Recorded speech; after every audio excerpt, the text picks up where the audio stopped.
Everyone, this is Shobha ma'am from easy math. Students, मैं आपके लिए लेके आई हूँ वन वीडियो वन कॉन्सेप्ट। यानी मैंने अपनी पिछली वीडियो में सर्कल बताया था, अब मैं मेरी इस वीडियो में बता रही हूँ स्क्वायर।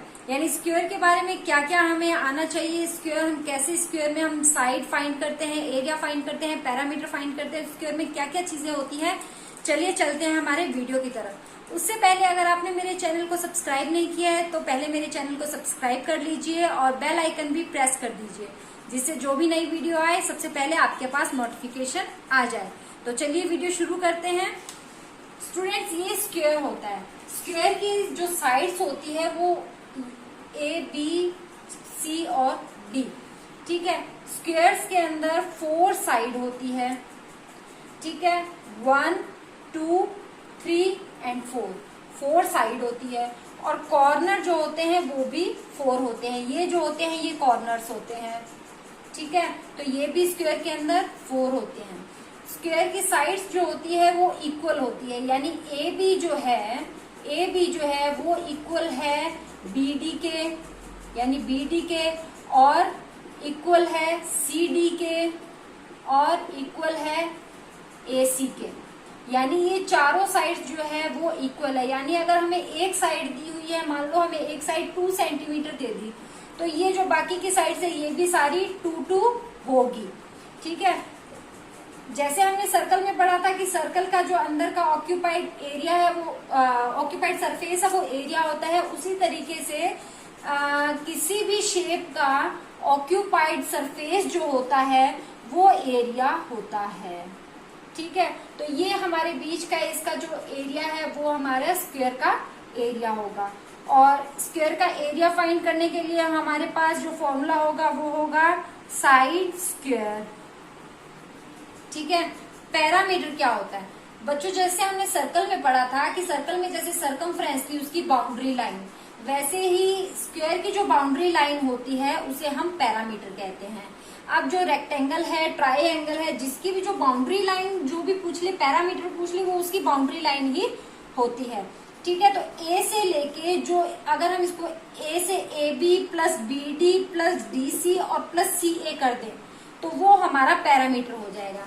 यानी A B plus B D plus D C plus C A, अगर ये हम चारों साइड हमारी प्लस कर दें तो ये हमारा पैरामीटर बन जाएगा। ठीक है, लेकिन पैरामीटर के जो है वो 2 फॉर्मूलाज हो गए। एक तो ये हो गया यानी सारी साइड्स को प्लस कर दी, यानी सम ऑफ ऑल साइड, ये हमारा एक फॉर्मूला हो गया। ठीक है, लेकिन स्क्वायर के अंदर हमारा एक फॉर्मूला और हो सकता है, साइड इंटू 4। ठीक है, यानी पैरामीटर फाइंड करने के लिए अगर हम ये प्लस वाला फॉर्मूला नहीं लेना चाहें तो हम ये दूसरा फॉर्मूला भी यूज कर सकते हैं, साइड इंटू 4। ठीक है, और एरिया जो है वो हमारा साइड स्क्वायर हो जाता है। पैरामीटर ये कॉर्नर 4 होते हैं और साइड जो है वो भी 4 होते हैं। तो चलिए स्टूडेंट्स एक एग्जाम्पल देखते हैं। सो स्टूडेंट्स, ये हमारा एग्जाम्पल यहाँ है। यानी हमें एक स्क्वायर दिया है ABCD और हमें उसकी एक साइड दे दी 8 सेंटीमीटर। तो जैसा मैंने आपको बताया था कि स्क्वायर की सभी साइड्स जो होती है वो इक्वल होती है। यानी AB जो है वो इक्वल होती है BD के, CD के और AC के। यानी ये चारों साइड एक दूसरे के इक्वल होती है। यानी ये साइड अगर हमें 8 सेंटीमीटर दी है तो ये भी 8 है, ये भी 8 है और ये भी 8 सेंटीमीटर होगी। ठीक है, तो सबसे पहले हम देखते हैं कि हमें क्या क्या फाइंड करना है। हमें पैरामीटर फाइंड करना है और हमें एरिया फाइंड करना है। स्क्वायर में ज्यादातर एरिया फाइंड करवाते हैं या पैरामीटर, दोनों चीजें बहुत रेयर होता है कि दोनों चीज साथ में फाइंड करनी पड़ती है, लेकिन मैं इस एग्जांपल में आपको दोनों साथ में ही बता रही हूँ। तो चलिए हम सबसे पहले देखते हैं अपने पेरीमीटर को। जो हमारा पेरीमीटर है फाइंड करने का, उसका फॉर्मूला क्या था, साइड इंटू 4। ठीक है, इसका एक और फॉर्मूला था सम ऑफ ऑल साइड, यानी हम सभी साइड्स को जब सम कर देंगे तो वो भी हमारा पेरीमीटर निकल जाएगा। ठीक है, चलिए हम हमारे इस फॉर्मूले से देखते हैं। तो साइड हमें क्या दी हुई है, 8 दी हुई है, इंटू 4, 32 सेंटीमीटर। ये हमारा जो है पेरीमीटर आ गया। अब हम देखते हैं हमारा एरिया। तो एरिया फाइंड करने का हमारा फॉर्मूला क्या था, साइड स्क्वायर। ठीक है। साइड स्क्वायर का मतलब क्या होता है, साइड इंटू साइड, यानी साइड को साइड से मल्टीप्लाई कर देना है। तो हमें एक साइड गिवन है और बाकी साइड्स में हमें पता है स्क्वायर की सभी साइड्स इक्वल होती है, तो सभी साइड्स इक्वल है, सभी 8 हो गई। तो हम साइड को साइड से मल्टीप्लाई कर देंगे, 8 इंटू 8, ठीक है। तो हमारा आंसर आ जाएगा 64 सेंटीमीटर स्क्वायर। स्टूडेंट, जैसा मैंने आपको बताया एरिया फाइंड कर रहे हैं, अगर आपने उसकी यूनिट के ऊपर स्क्वायर नहीं लगाया आपका आंसर गलत हो जाएगा। स्क्वायर लगाना बहुत ही जरूरी है अगर आप एरिया फाइंड कर रहे हैं तो स्टूडेंट्स, इसमें हमने पैरामीटर कर लिया फाइंड, एरिया फाइंड कर लिया। कई बार हमारे ऐसा होता है ना कि हमें जो होता है साइड ही फाइंड करनी पड़ती है, यानी हमें एरिया गिवन होता है या फिर पैरामीटर गिवन होता है और हमें साइड जो होती है वो हमें फाइंड करनी पड़ती है।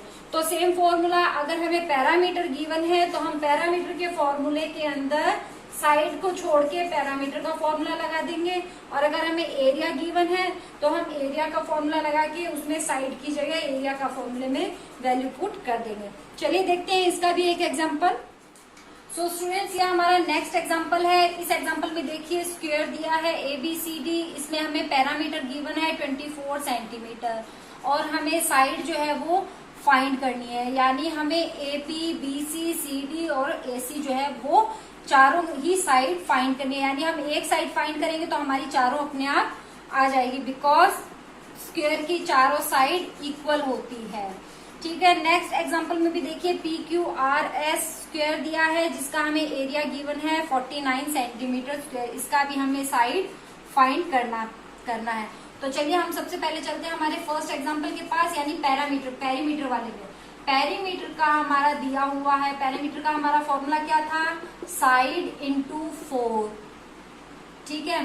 तो अब हम सबसे पहले, हमें क्या है, साइड तो दी हुई नहीं है, साइड हमें निकालनी है, यानी साइड जो है वो हमें फाइंड करनी है। तो साइड को हम x मान लेते हैं मल्टीप्लाई बाय 4, ठीक है। अब हम सीधा x इंटू 4 तो हम कर नहीं सकते, लेकिन हमें पेरीमीटर जो है वो दिया हुआ है, तो हम पेरीमीटर के नीचे पेरीमीटर लिख देंगे, यानी 24 is equal to x into 4। अब हम x को यही छोड़ देंगे और इस 4 को डिजिट के पास ले जाएंगे, यानी डिजिट को एक तरफ हम कर लेंगे। तो हमने x को यही छोड़ दिया और ये 24 यहाँ है, 24 के पास जब ये 4 इधर आएगा तो इसका जो साइन है वो इसके अपोजिट साइन में चेंज हो जाएगा, यानी इक्वल के अगर दूसरी तरफ कोई साइन जो है वो प्लस में है, जब वो इक्वल के इधर आता है तो वो साइन जो है वो माइनस में हो जाता है। इक्वल के अगर एक तरफ साइन जो है वो मल्टीप्लाई है और जब वो इक्वल की तरफ जाता है तो वो डिवाइड बन जाता है, और अगर वो डिवाइड है तो वो मल्टीप्लाई बन जाता है, माइनस है तो वो प्लस बन जाता है, यानी साइन जो है वो अपने अपोजिट साइन में कन्वर्ट हो जाता है, ठीक है। तो अब हमारा जो साइड के साथ जो 4 दिया हुआ है वो हमारा मल्टीप्लाई के साइन में दिया हुआ है। 4 जो है वो साइड के साथ किस साइन में है, मल्टीप्लाई के साइन में है। तो ये जो 4 जो है वो क्या हो जाएगा, इस 24 के डिवाइड में आ जाएगा, ठीक है। अब हम इसको कट कर देंगे, ये हो गया 6, यानी हमारा x जो है वो निकल गया 6 सेंटीमीटर, ठीक है। यानी हमने हमारी साइड जो है वो फाइंड कर ली इसमें पैरामीटर वाले में 6 सेंटीमीटर। अब आई बात एरिया की, यानी एरिया हमें गिवन और हमें साइड जो है वो फाइंड करनी है। तो सेम एरिया का फॉर्मूला पुट कर देंगे और उसके अंदर हम एरिया की साइड की जगह एरिया की डिजिट जो है वो रख देंगे। तो एरिया का जो फॉर्मूला था वो था साइड स्क्वायर यानी साइड इंटू साइड, तो हम सीधा साइड इंटू साइड ही ले लेते हैं, साइड इंटू साइड, ठीक है। तो साइड इंटू साइड, एरिया हमारा क्या है 49, तो ये हमारा 49, चलिए यहाँ साइड स्क्वायर ही लेना पड़ेगा, साइड स्क्वायर 49, ये हमारा x, साइड को हमने x माना तो ये आ गया हमारा x स्क्वायर, यानी 49 जो है स्क्वायर को हटाने के लिए जब हम x को यहाँ छोड़ देंगे ये स्क्वायर इधर जाएगा तो ये रूट में हो जाएगा ऐसे, यानी 49 जो है वो किसका स्क्वायर होता है 7 का, यानी x इज इक्वल टू क्या निकल गया 7 सेंटीमीटर। यानी हमारा ये जो एरिया हमें गिवन है इससे हमने जो साइड जो निकाली है वो होगी हमारी 7 सेंटीमीटर, ठीक है। तो यानी हमें जब पैरामीटर दिया होगा और हमें साइड निकालने तो हम पेरीमीटर का फॉर्मूला डालेंगे, और जब हमें एरिया दिया होगा और हमें साइड फाइंड करनी होगी तो हम एरिया का फॉर्मूला लगा देंगे। इसके अलावा अगर हमें साइड दी है तो एरिया और पैरामीटर का फॉर्मूला हम डायरेक्ट लगा के साइड को उसके साथ फॉर्मूला पुट करके हम कर सकते हैं। तो स्टूडेंट्स, अगर आपको वीडियो अच्छी लगे तो मेरी वीडियो को लाइक जरूर करें, मेरे चैनल को सब्सक्राइब करना ना भूलें। लेके आती रहूंगी ऐसे ही और अच्छे आपके लिए मैथ्स के वीडियोस जो बनाएंगे आपकी मैथ्स को और भी ज्यादा easy. So thank you, bye bye.